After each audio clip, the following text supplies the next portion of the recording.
All right, y'all, what's going on? It's Combo Breaker 99 back with another quick video. All right, y'all, back with some quick news here. Shout out to my man Sink. He sent this to me on IG via Burt MMA, via MMA Hoya. So everybody's kind of been talking about this one. So let me go ahead and do a video, give my thoughts on this. Interesting matchup. Like I said, flyweight, man, can't get any more interesting than this. We got Amanda Ribas and Rose Namajunas in talks for a fight. Still hasn't been fully confirmed yet, but it looks like it's close to being confirmed. Going by Burt_MMA_2 if you want to check them out on IG. They got this from MMA Hoye, and they put up breaking Amanda Ribas versus Rose Namajunas. And at the bottom of their post, it says Rose versus Amanda Ribas in the works and close to being confirmed via MMA Hoye.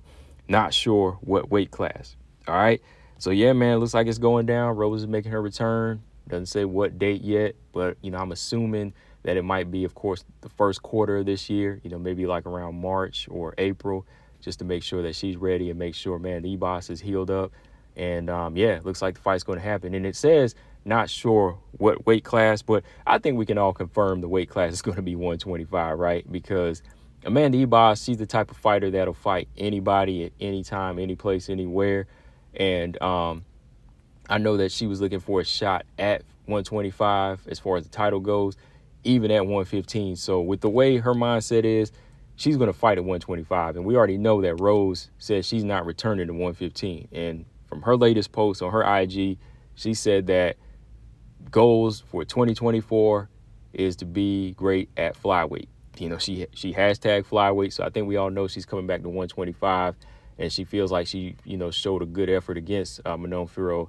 So she was, saying in her interview that, hey, the fight didn't go her way, but she still plans on coming back to 125. All right. So just kind of looking at the past resumes of these two fighters. I mean, Amanda Ribas, she's been busy. Like I said, I had to give her dog of the year last year because she's fought 3 tough fighters last year. Came up short once against Macy Barber at 125.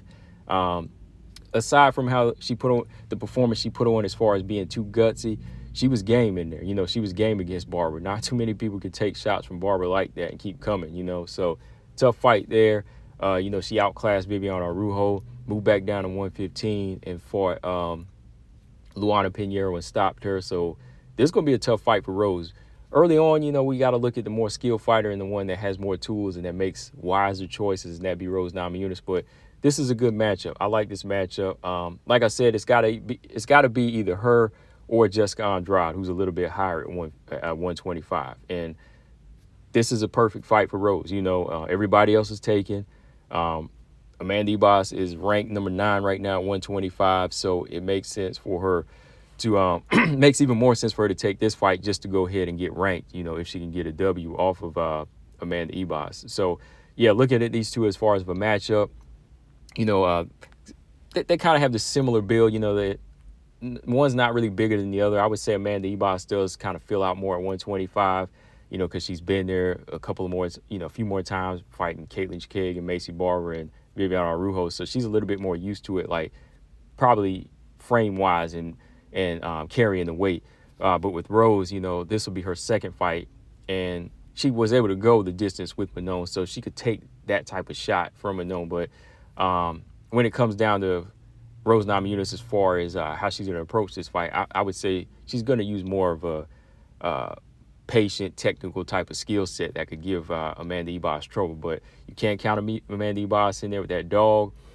She could take this fight to the ground.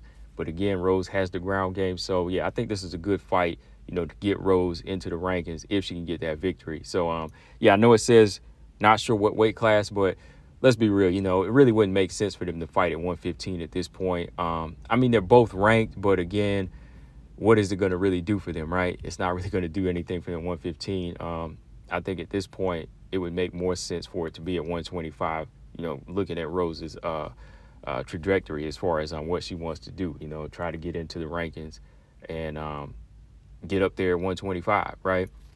But yeah, should be an interesting fight, more technical striker here versus Amanda Ribas, who's going to be a little bit more of a pressure striker, has a long jab, and she'll fight you, she'll go in and fight, likes to get to the ground. Rose, she's getting stronger, but we need to see how she'll handle this weight again. Like, is she going to be more muscular? Is she going to be stronger? Will her speed adjust? You know, so many questions, like if this fight is at 125. But more than likely, I think it's going to be. I'm not sure what card it's going to be on. Now, if they were to do it on the UFC 300, I wouldn't be surprised. Or they might throw it on the March 30th card in Atlantic City. Who knows? But I would like it to be sooner than later. You know, just, you know, want to see Rose return and not be so inactive this year. Want to see her at least fight 2 times a year. Amanda Ribas, we know she'll fight. You know, she fought 3 times last year. So, yeah, so far, looks like it's still in the works, guys. But, you know, whenever they confirm it, we'll talk more about it. Let me know what y'all think of this matchup. Combo Breaker 99. I'm out. Subscribe. Peace.